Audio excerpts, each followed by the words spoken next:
पापा बम पापा बम पापा बम पापा बम पापा क्या पापा बम पापा बम पापा बम। क्या कर रही शाम? लूची बना रहा हूँ किसके लिए? अपने लिए, इताम के लिए। मटर इतना सस्ता हो रखा है मी आलू इतना सस्ता हो रखा है बाप रे बाप 100 रुपए का 6 किलो 7 किलो मी वो पैसा बचा लेगा। अरे वाह गोलगप्पे वाली, क्या गोलगप्पे हैं।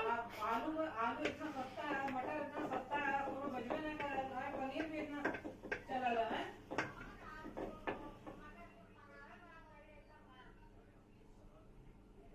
अरे